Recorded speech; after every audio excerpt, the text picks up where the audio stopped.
प्यारे बच्चों, कक्षा 10 के सामाजिक विज्ञान के अंतर्गत इतिहास विषय में तीसरा अध्याय भूमंडलीकृत विश्व का बनना में आज इस वीडियो में आप महायुद्धों के बीच अर्थव्यवस्था और युद्धकालीन रूपांतरण का अध्ययन करेंगे। तो देखिए, महायुद्धों के बीच अर्थव्यवस्था। प्रथम विश्व युद्ध की शुरुआत तो साम्राज्यवाद के साथ ही प्रारंभ हो गई थी, क्योंकि विभिन्न राष्ट्र उपनिवेश प्राप्त करने के लिए आपस में लड़ रहे थे। यह युद्ध लगभग 4 वर्ष तक मुख्य रूप से यूरोप में लड़ा गया। इस युद्ध में जान माल का बहुत ही नुकसान हुआ। हारे हुए तथा जीते हुए राष्ट्र सभी की अर्थव्यवस्था का इतना बुरा हाल हुआ कि अगले 30 वर्षों तक अर्थव्यवस्था इसी बुरी परिस्थिति का शिकार रही। इस अध्याय में हम जिन वस्तुओं पर विचार कर रहे हैं उनकी दृष्टि से एक महत्वपूर्ण प्रभाव यह रहा है कि इस युद्ध से पूरी दुनिया में चारों ओर आर्थिक एवं राजनीतिक अस्थिरता बनी रही और अंत में मानवता एक और विनाशकारी महायुद्ध के नीचे कराहने लगी। आगे देखिए, युद्धकालीन रूपांतरण। प्रथम विश्व युद्ध का प्रमुख कारण जर्मनी का देर से साम्राज्यवादी विचारधारा को अपनाना था। जैसा कि आप जानते हैं, प्रथम विश्व युद्ध 2 खेमों के मध्य लड़ा गया। एक ओर मित्र राष्ट्र ब्रिटेन, फ्रांस और रूस थे, तो दूसरी ओर से केंद्रीय शक्तियां जर्मनी, ऑस्ट्रिया, हंगरी और ऑटोमान तुर्की थे। अगस्त सन 1914 में जब युद्ध प्रारंभ हुआ तो उस समय बहुत सी सरकारों को यही लगता था कि यह युद्ध अधिक से अधिक क्रिसमस तक समाप्त हो जाएगा, परंतु यह युद्ध 4 वर्ष से भी अधिक समय तक चलता रहा।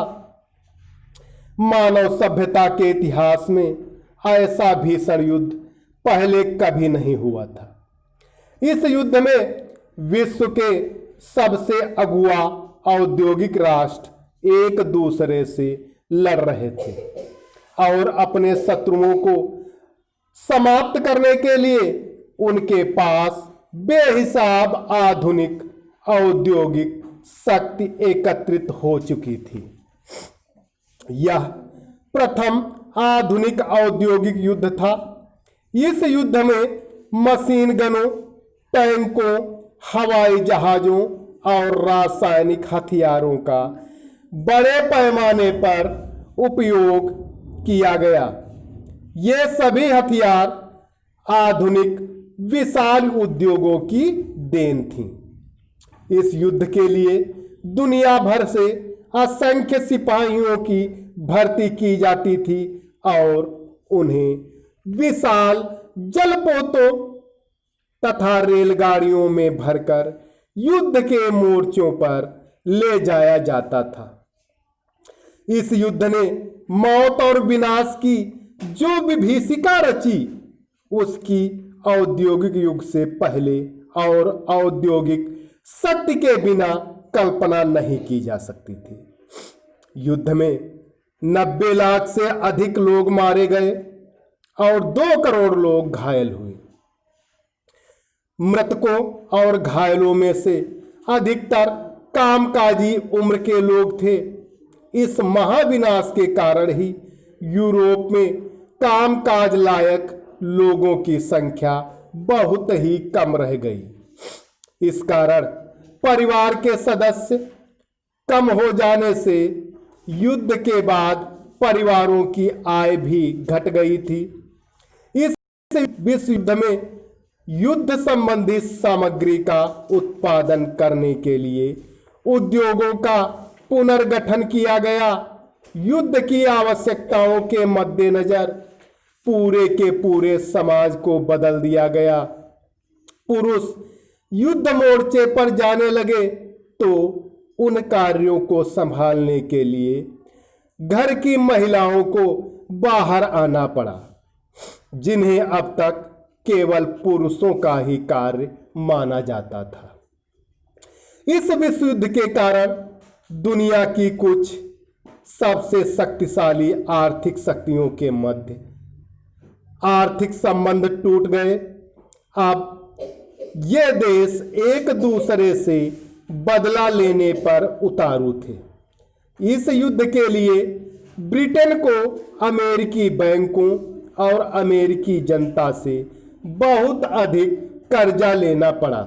इस कारण इस युद्ध ने अमेरिका को कर्जदार की बजाय कर्जदाता देश बना दिया। कहने का अभिप्राय यह है कि युद्ध के बाद दूसरे देश में अमेरिका व उसके नागरिकों की संपत्तियों की कीमत अमेरिका में दूसरे देशों की सरकारों या उन नागरिकों के स्वामित्व अथवा नियंत्रण वाली संपदाओं से कहीं अधिक हो चुकी थी। तो प्यारे बच्चों, आज इस वीडियो में इतना ही। सभी विद्यार्थी जो पढ़ाया गया है उसे अपनी भाषा में लिखकर होमवर्क वाले ग्रुप पर अवश्य डालें। धन्यवाद।